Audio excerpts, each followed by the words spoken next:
Um chamado de Deus nunca confunde os seus escolhidos, mas confunde os seus familiares. Eles não entendem o zelo devorador que está no seu coração por amor a Deus. Foi assim com o santo Aleixo.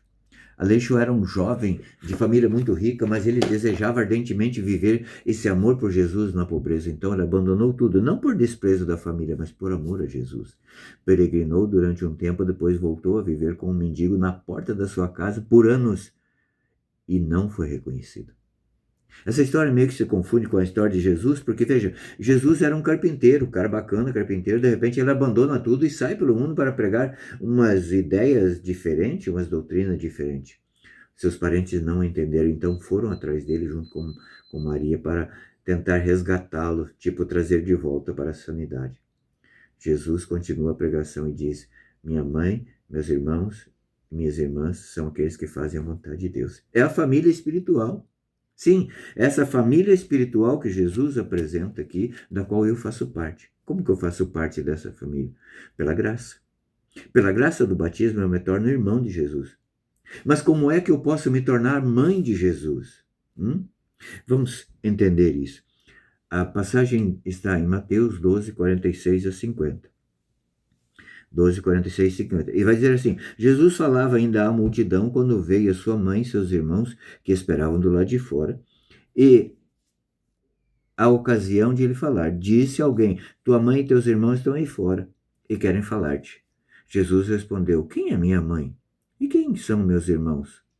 E apontando com a mão para os seus discípulos, acrescentou: eis aqui minha mãe e meus irmãos, todo aquele que faz a vontade de meu Pai, que está no céu, esse é meu irmão, minha irmã e minha mãe. Então, se eu já sou irmão de Jesus pelo batismo, como é que eu posso ser mãe de Jesus? Através da pregação.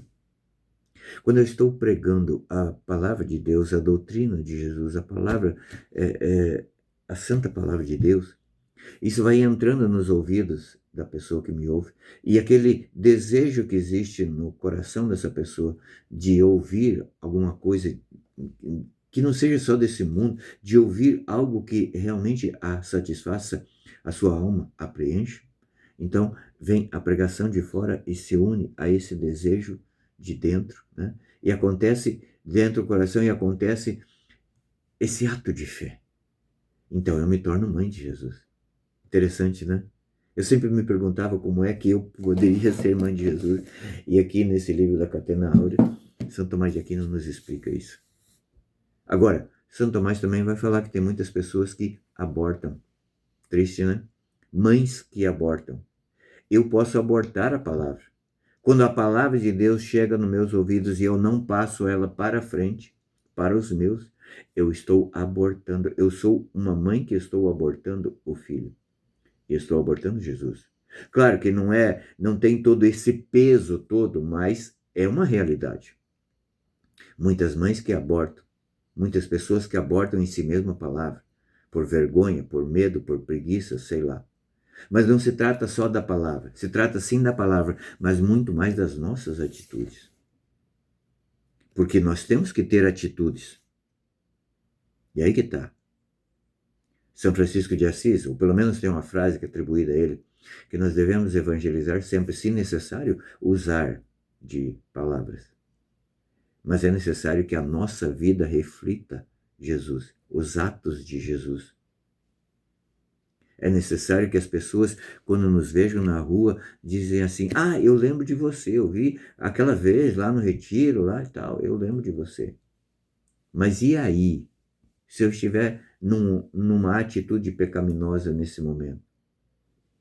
Não é só a minha imagem, né? Não é só a minha imagem que vai ficar, tipo, feio na foto.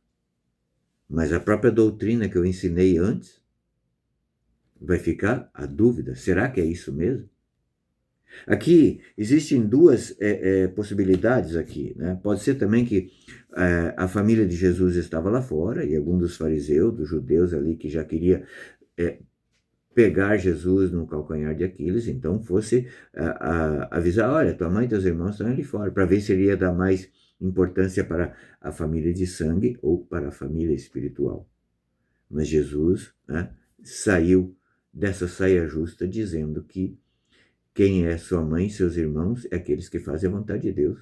Ele não estava negando, né, essa familiaridade com seus primos e com Maria, mas ele estava evidenciando a necessidade de fazer parte dessa família espiritual dele. E é o que ele deseja. Ele quer que nós estejamos no céu com ele. Mas para nós estarmos no céu com ele, para nós sermos família com ele no céu, é preciso que nós sejamos família com ele aqui. Que nós ouçamos a palavra de Deus. E que nós anunciemos ele. Ainda que não tenhamos palavras, ainda que não tenhamos o dom da pregação, mas uma palavra pode, né, uma pregação pode arrastar multidões, mas o exemplo sempre vai conquistar muito mais. O exemplo da pessoa. São Francisco de Assis, certa vez, convidou o irmão Leão para ir pregar na cidade, aí foram, deram uma volta na praça e voltaram de novo lá para o convento. Frei Leão então falou, uai, mas nós não íamos pregar? Então São Francisco falou, nós pregamos através da nossa maneira de caminhar, através da nossa maneira de vestir, através dos nossos atos, nós pregamos. Nós pregamos para os nossos filhos muito mais com os nossos atos do que com as nossas palavras. Você quer fazer parte da família de Deus? Essa é a proposta de Jesus. Bora lá?